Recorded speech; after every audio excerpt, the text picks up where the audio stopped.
In less than a month, I will graduate, and so will my fellow seniors.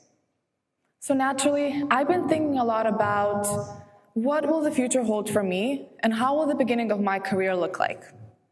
I mean, how could I not? When the question seniors get asked the most is, so, tell me what's new, what's next for you? I personally was not bothered by that question, since I thought I had it all figured out. Guys, I had a plan, and I was so excited for that new chapter.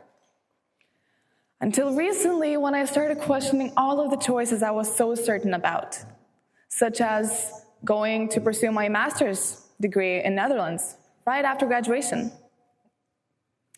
I wonder if you've also felt that while starting a new chapter is exciting, it also comes with a quiet sense of anxiety and pressure. Ending a season and starting a new one may feel exciting, right? But inevitably it comes with making choices. And these choices can feel very heavy if you're told that they will shape the rest of your life. Reality is that we work more than 90,000 hours throughout our lifetime.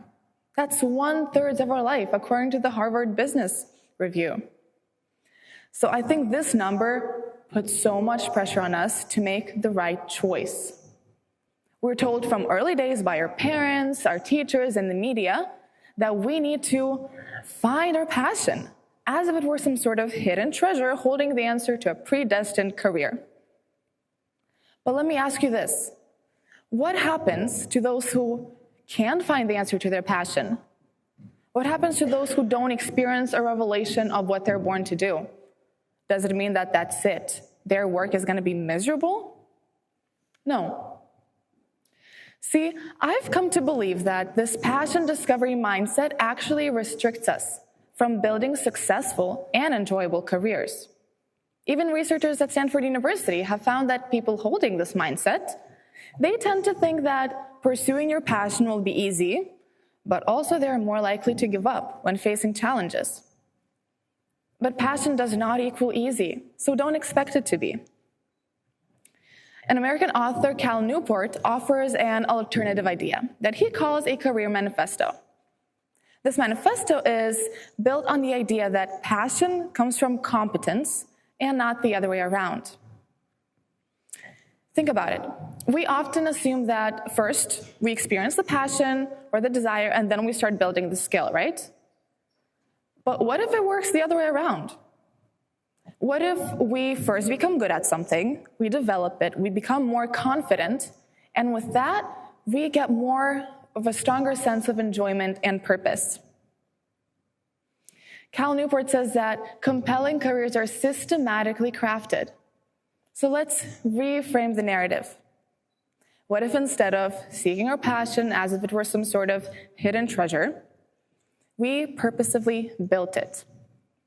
Passion is not always something that you discover, but it is something that you build through self-awareness, curiosity, and deliberate practice. So let's start. The first step in building your passion is self-awareness. This looks like you first look inward, right, and ask yourself, what am I naturally talented at or interested in? Each of you sitting in the audience, you have a different skill set compared to the person sitting next to you. That means that you engage with the world uniquely.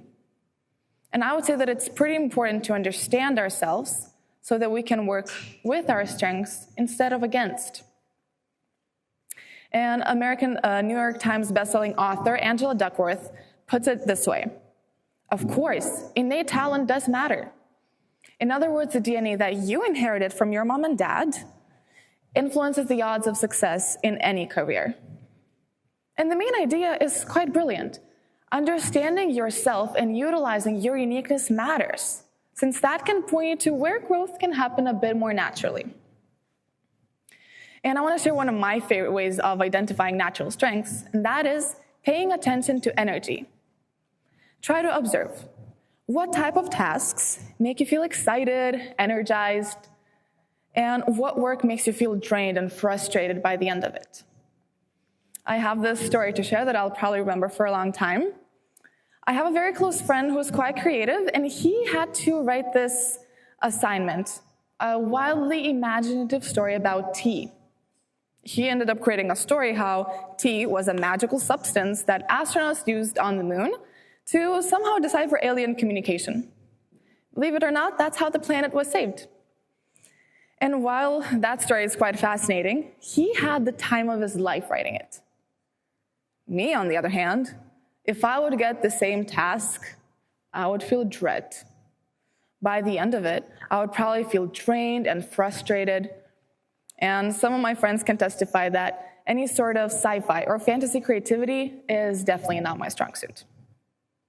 However, if you give me a case, a root problem to identify, maybe some solutions to provide, I will immediately feel invested, and I will probably lose track of time. So while this story doesn't mean that I have everything figured out, it does tell me something, because energy is data. So building your passion starts by recognizing your own unique strengths by paying attention to the sources of energy. And this brings us to our next step in building your passion, which is curiosity, and what I like to call data collection. Now that you have some sort of direction of what you're interested in, the next question is, what does it actually take to become good in that field? All of us are unique, right? We offer different strengths, but you need to understand which ones truly matter. That's where you need to be curious and get the information. Cal Newport says that great jobs come after building sought-after skills. Logically thinking, before you build the skill, you need to understand which ones actually are valuable. Look at job descriptions on LinkedIn and see what skills are portrayed there. Or talk with specialists. Ask, what expertise do they offer? And in that process, I recommend looking both at the soft and the hard skills. Soft skills, as we might know, are a bit more personal, and they're basically describing how you engage in the workplace. It can be your communication skills, your time management abilities, even emotional intelligence. Hard skills, on the other hand, are a bit more technical, and they're more specialized expertise that are probably unique based on the field. We can look at software developers, for example. They will probably have to know a thing or two about programming languages such as Python or JavaScript, things that I have zero knowledge about, so please don't ask me. But marketing specialists, they probably should have experience with graphic design so that they can be successful. See, understanding both the soft and the hard skills can give you a clearer picture of what excellence looks like in that field. But curiosity, it doesn't stop just there. It's not only about understanding what skills to build, it's also continuously seeking feedback and guidance as you grow. I encourage you to find mentors if you can, or at least find the opportunities to ask questions. For example, I'm currently working as the HR assistant, and one of my tasks was to create an action item tracker on Excel. I had some experience with Excel, as probably many of us, so I had an idea of how that can look like. However, I wasn't exactly sure how to bring it to life more effectively. So what I did was, I went to someone with way more experience for some guidance. And that one conversation expanded my skills and my knowledge. They showed me shortcuts and functions on Excel that I've never used before, but now I implement every time I'm creating something on the program. That one conversation can expand your skills. So that's my encouragement to you. Ask the questions. Let other people's insights sharpen your direction, and when you get the feedback, be receptive. Don't take it as criticism or failure, but take it as guidance and advice. So remember that building your passion is not only about knowing your strengths or your interests, but it's being constantly driven by curiosity and continuously learning from the people, the feedback, and the information around you. And then this brings us to the last step in building your passion, which probably will take the most amount of time and might not even have a finish line until maybe when you retire. That is deliberate practice. This is where the plan is put to action until eventually should reach mastery. However, just a little heads up, it will not be easy nor will it be quick. Like a craftsman refining a craft, deliberate practice is constantly pushing and stretching your limits and making intentional improvements. Jeff Colvin says that this practice, practicing deliberately, is actually very mentally demanding and will oftentimes feel uncomfortable. But I believe that most of us are familiar with that feeling of discomfort, and that's okay. I personally experienced this in one of the most meaningful roles that I've had so far, which was serving as a student council president last academic year. I loved our vision and what we were doing, so I guess you can say that I was passionate about the role, right? But even though I had the passion, it was one of the hardest years of my life. I faced many unexpected challenges, and I was put in very stressful situations that pushed me far outside of my comfort zone. And yet, it was one of the most transformative years. And now every time I again face challenges or get anxiety from the discomfort, I am reminded that growth comes from discomfort. It's these challenges that stretch our limits and eventually shape us. Deliberate practice also comes with accepting mistakes. Trust me, it's part of the process. You will not be successful or perfect from the first, nor probably from the second or third time.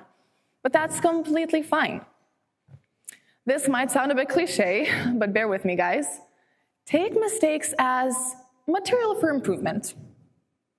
There is this brilliant rule that's called the 10,000 iterations rule, and it emphasizes that mastery is not only from 10,000 hours of constant repetition, but it's about 10,000 iterations.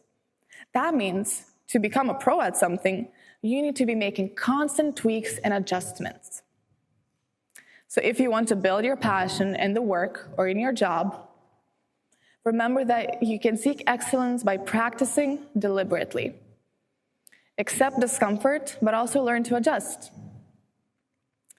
So, if any of you here are still on that treasure hunt, hoping to find the answer to what your passion is or what you're meant to do, I hope that these ideas challenge you to reframe the narrative.